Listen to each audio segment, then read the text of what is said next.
Andrew McAuliffe. If a Scientologist agreed with most things in Scientology, but not some central principle, such as the idea that Thetans can't be destroyed or whatever, because it wasn't their truth, would they get pushback from the church on that, or would the church/auditors let it slide? No, the church and the auditors are not going to let that slide. The basic principles of Scientology, as I actually laid out three of really important ones in a video that I made just this last week about Scientology and faith, because Scientology actually is a faith-based religion or idea, even if the people who are in Scientology don't realize that. But you have to accept certain principles in order to, have Scientology make any sense to you even. And one of those, of course, has to be the existence of a Thetan and the existence of Theta, which is the spiritual component of Scientology. And there is absolutely zero evidentiary proof that Theta exists or that you or I are Thetans, as L. Ron Hubbard describes the term. And yet, you have to buy into this in order to be a Scientologist for any length of time.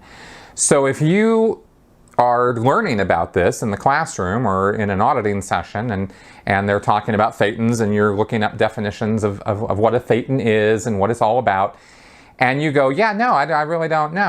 I don't buy that. I don't think that's true.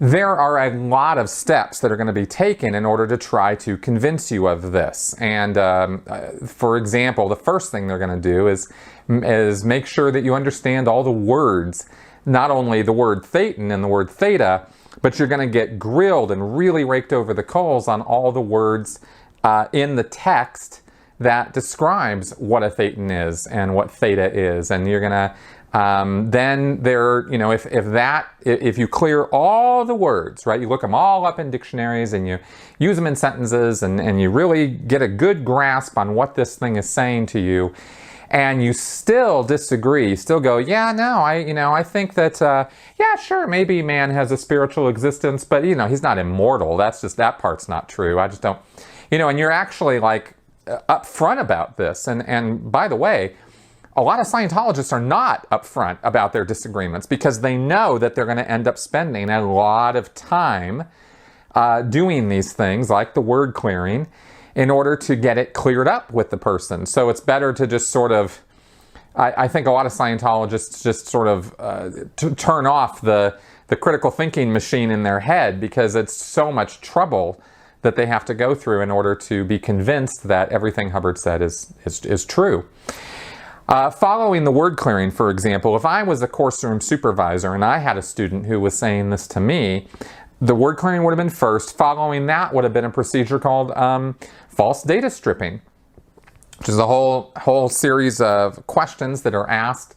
Person is sat down with a person who's taking notes and asking them questions about, well, let's see if there's any false information you've been given about spirituality or about Theta or Thetans that maybe is monkeying up the works in your head so that you're not able to agree with L. Ron Hubbard on this. And of course in the course room they wouldn't say, so you agree with L. Ron Hubbard. They would say, well, so that this concept is totally clear to you, right? So that we're talking apples and apples when we're talking about Thetans, because it's very important that you understand this concept fully and that you're on board with it, right?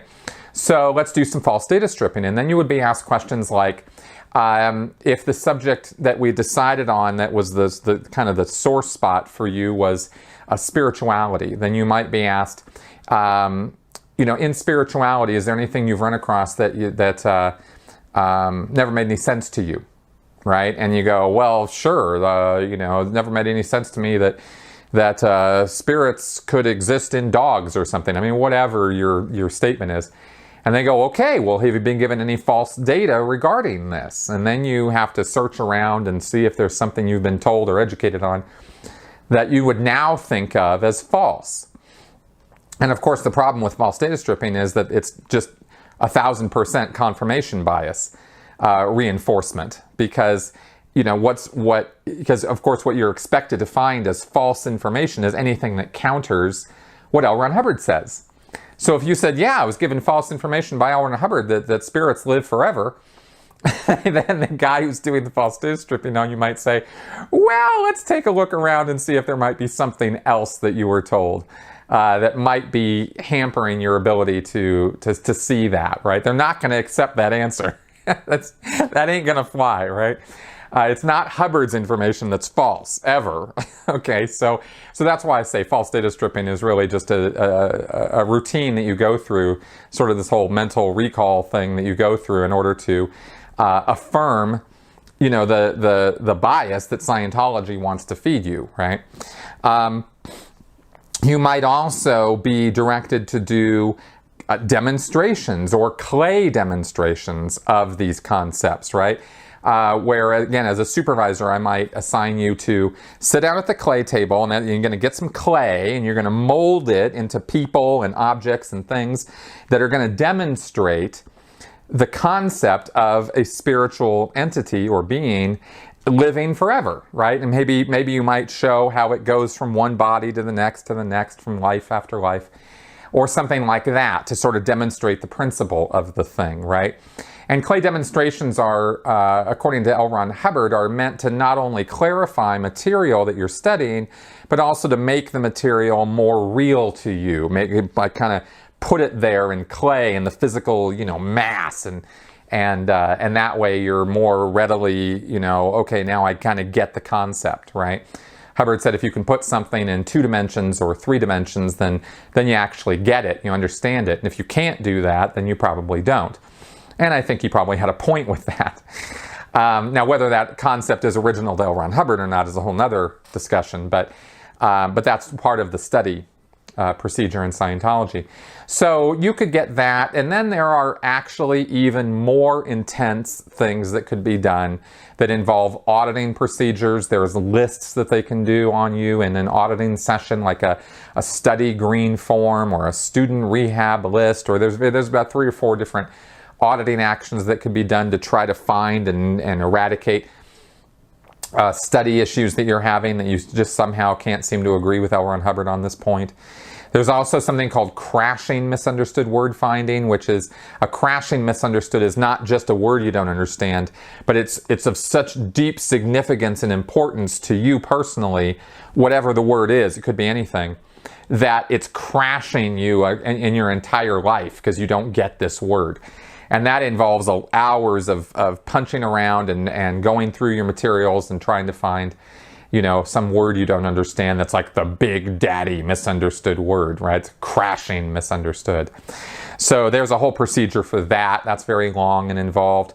So, you know, it really doesn't ever end. I mean, there's just all this stuff that gets done. And if they do all of that, and then you finally are like, you know, you're either going to accede and go, okay, I get it. I understand. I agree. Fine. Thetans live forever. You know, because what are you going to do? Prove that it's wrong? I mean, you know, you can't exactly disprove that Thetans don't, you know, live forever because they don't even exist. But or if they do exist, there's no tangible way to prove it, right? Or, you know, so if you get to the end of this whole thing and you haven't done that, you're holding to your guns and, oh, this is how it is, then they'll finally go, okay, fine. You know, you'll cognite later is what they'll say, right, to themselves. Cognite in Scientology means you'll have a realization about something, you'll twig on it, you'll have an epiphany. Right? So they'll just go, okay, you'll get it later, just keep studying. But this is after, you know, days, weeks of work on this. Okay, so they're not going to let up on these core principles of Scientology very easily. And that actually, everything I'm describing to you is actually part of, I guess, what we would call the mind control of Scientology, or the indoctrination of Scientology. Is you're not allowed to simply think that if it's true for you, it's true, and if it's not true for you, it's not true. I mean, yeah, eventually, but only after jumping through so many painful and expensive hoops, because a lot of this stuff I was talking about is not free. You have to pay for that stuff. That it's easier to just change your mind. Just go, okay, you know, fine. You know, I agree. And that happens over and over again.